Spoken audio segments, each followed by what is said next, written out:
Hello दोस्तों, welcome back to tips. मैं हूं सरबजीत सिंह। आज हम करेंगे नेक्स्ट क्वेश्चन नंबर 22 एनपीओ का उषा पब्लिकेशन की बुक से। चलिए खोलिए अपनी बुक और देखिए क्वेश्चन नंबर 22। यहाँ पर लिखा है हमारे पास treatment of expenses balance sheet treatment, brackets में लिखा है। ठीक है, इट मीन्स इसमें हम एक्सपेंस का भी ट्रीटमेंट करेंगे इनकम एंड एक्सपेंडिचर अकाउंट में, और बैलेंस शीट भी प्रिपेयर करने वाले हैं। ठीक है, तो चलिए अब पढ़ते हैं इसको। During the year 31st March 2015, the expenses actually paid were rupees 13,440. Find out the actual expenses chargeable to income and expenditure account for the year ended 31st March 2015 if prepaid expenses and outstanding expenses as follow. अब इसमें हमें expenses दिए हुए हैं, prepaid opening closing और outstanding opening closing, और total amount जो actual पे किया हुआ है एक्सपेंस का वो दिया हुआ है। कोई ज़्यादा बड़ा सम नहीं है, छोटा सा सम है। हम इनकम और एक्सपेंडिचर अकाउंट में ही इसको सॉर्ट आउट कर लेंगे। अगर आप वर्किंग नोट बनाना चाहते हो तो वर्किंग नोट भी इसका बना सकते हो। ठीक है, और क्वेश्चन की लास्ट लाइन में आपको जहां पर लिखा हुआ है कि also show the extract of balance sheets as on 31st March 2014 and 31st March 2015, means opening और क्लोजिंग बैलेंस शीट भी आपको प्रिपेयर करनी पड़ेगी इस क्वेश्चन में। क्लियर? चलिए पहले हम इनकम एंड एक्सपेंडिचर अकाउंट बना लेते हैं for the year ended 31st March 2015। अब हम इनकम एंड एक्सपेंडिचर अकाउंट की एक्सपेंडिचर साइड को ऑपरेट करेंगे। एक्सपेंडिचर साइड लिख लो टू एक्सपेंसेस। हमारे पास एक्सपेंसेस का कोई नेम नहीं दिया, कौन सा एक्सपेंस है, तो हम टोटल लिख देंगे जहां पर only and only expenses account.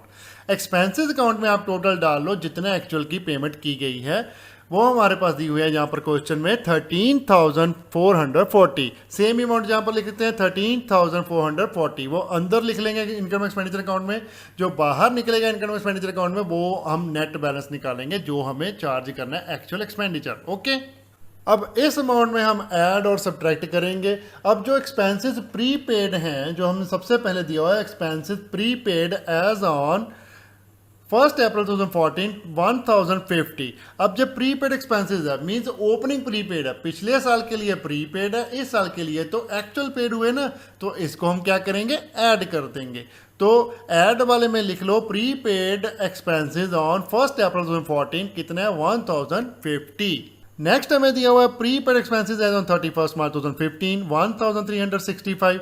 अब जो प्रीपेड एक्सपेंसेस क्या है, क्लोजिंग है, मींस इस साल के प्रीपेड है। इस साल में अगर जो चीज प्रीपेड हो तो वो किसके लिए होगी, नेक्स्ट ईयर के लिए। एग्जैक्टली ठीक है, तो ये करंट ईयर से रिलेटेड नहीं है, तो इसको हम क्या करेंगे, सब्ट्रैक्ट करेंगे। सो लेस वाले कॉलम में इसको लिख देते हैं prepaid expenses as on 31st March 2015, हमारे पास आ गया 1365। नेक्स्ट हमें दिया हुआ है outstanding expenses as on 1 April 2014 630। अब जो ओपनिंग आउटस्टैंडिंग है मींस पिछले साल का कुछ पैसा बचा हुआ पे करने वाला एक्सपेंसेस का, लेकिन पे नहीं किया, इस साल में हम पे करेंगे और या फिर अगले साल में भी कर सकते हैं। ठीक है, वो कोई चक्कर नहीं पेमेंट का, लेकिन मेनली क्या चक्कर है कि आपका जो पेमेंट है जो पिछले साल से रिलेटेड है, तो इस साल से रिलेटेड नहीं है, तो इसको क्या करेंगे, हम सब्ट्रैक्ट करेंगे, क्योंकि हम ऑल एंड ओनली इस साल से रिलेटेड वाले एक्सपेंसेस को ही निकाल के इनकम एक्सपेंडिचर अकाउंट में डालना चाहते हैं।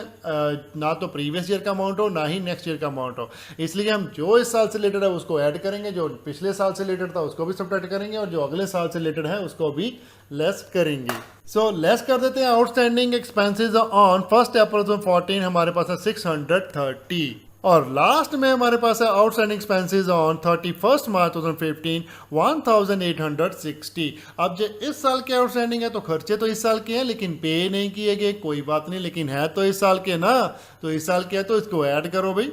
सो ऐड में लिखो outstanding as on 31st March 2015 1806।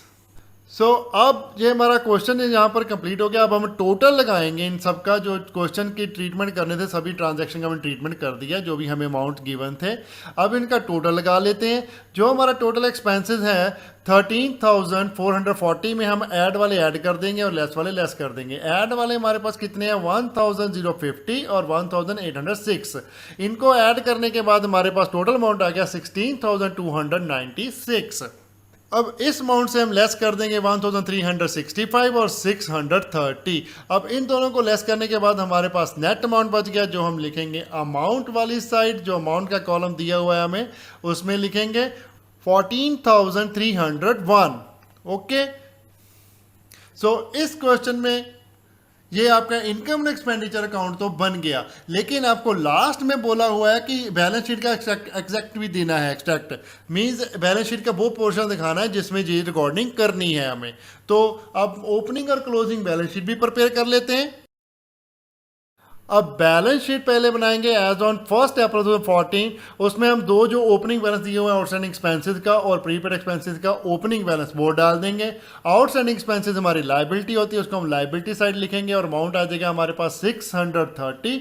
और प्रीपेड एक्सपेंसेस ओपनिंग हमारे एसेट्स होते हैं, उसको हम लिखेंगे एसेट साइड। तो एसेट साइड लिख दीजिए, प्रीपेड एक्सपेंसेस अमाउंट आ जाएगा 1050।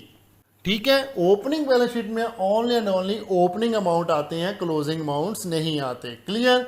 अब क्लोजिंग बैलेंस शीट प्रिपेयर कर लेते हैं। बैलेंस शीट एज ऑन 31 मार्च 2015।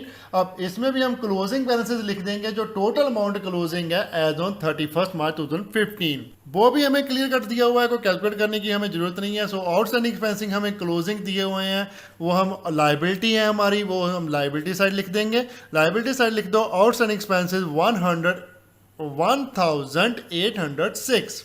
और प्रीपेड एक्सपेंसेस भी हमें क्लोजिंग दिए हुए हैं, उसको हम एसेट साइड नोट डाउन कर देंगे। So prepaid expenses asset side लिख दीजिए और अमाउंट आ जाएगा 1365। सो ये आपका क्वेश्चन कंप्लीट हो गया। अगर आपको कोई भी दिक्कत है तो आप कमेंट करके हमें पूछ सकते हैं, हम उसको आपको रिप्लाई करेंगे जल्द से जल्द। वीडियो को लाइक जरूर करें, शेयर करें फ्रेंड्स एंड रिलेटिव के साथ। चैनल को सब्सक्राइब करना मत भूलिएगा, बेल को प्रेस करें ताकि कोई लेटेस्ट वीडियो की नोटिफिकेशन मिल सके। Thanks for watching. Bye bye, good morning, good afternoon, good evening. जब भी आप वीडियो को देख रहे हो, सत श्री अकाल।